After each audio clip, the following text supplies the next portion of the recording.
The rain poured out of the afternoon sky like someone had cut open a water bladder. The sound of cold liquid slapping onto his metal chainmail armor was almost deafening. His breath swirled around his head in short, painful bursts. His hands were covered in mud and blood. Most of it was not his own, but some of it was. He was on his knees in the soil with his head bowed. The last blow from the creatures had knocked his helmet off, and his bare head was exposed like a ripe melon. With his heart racing and his head stinging from the rain, it was all he could do to cry out. But he kept silent. The less noise, the less satisfaction for the animal watching him. He kept his eyes down, his head slightly bowed like he was dazed and weak. Some outside observers might have thought he was in prayer, but this was far from the truth. He was waiting. The unicorn was a few yards away and getting closer in an ever-tightening circle. Its horn was bloody, and its side was sliced with a deep sword wound. The size of a small deer, the beast never took its blackened eyes off its target. The eyes of the unicorn were the most misleading element of its nature. They were wide almond-shaped cavities that almost enticed you to look at them. Reports from victims always noted the effect the eyes had on them before a bloody-filled attack.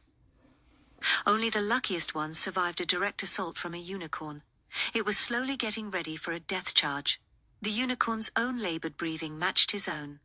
Its breath escaped its lungs in short bursts of fog-like clouds.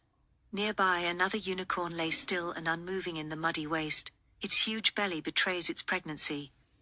A sword lay broken at its feet. And still, the rain poured down. The man silently slid a long serrated, edged knife out of his legging, and quickly pushed it down into the mud, thus concealing it from the view of the unicorn.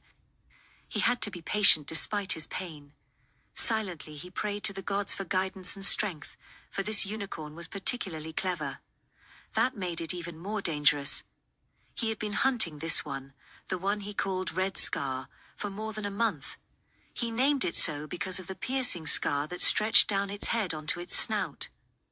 The wound had healed with a red tint, and thus he called it so. Sure, the unicorns he had hunted deserved a name.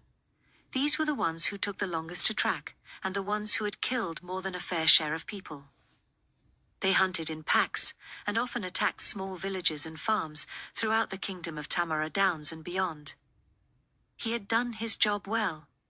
These two were the last ones on this island. He could smell its foul stench crossing an odor, not unlike a skunk but more tepid. The oily skin of a unicorn made its pelts very valuable to the local heathen population.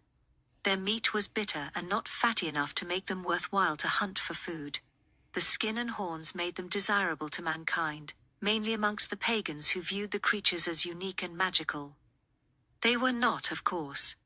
These dark creatures served no greater purpose than a mountain lion or a wolf. He had been tasked, along with several others, to rid the kingdom of the beasts. The horns were used in magic practices, prized by all the wizards and sorcerers of the land. They hunted in packs, and often attacked small villages and farms. He had done his job well, and these two were the last on the island village of Catonia. The rain was falling faster, it seemed to him, as the mud grew colder. It was mid-October, and soon the snow would arrive. Hunting then would be too dangerous. Red Scar had to die today. He steadied his grip on the knife. As a man of many gods, he never focused on things like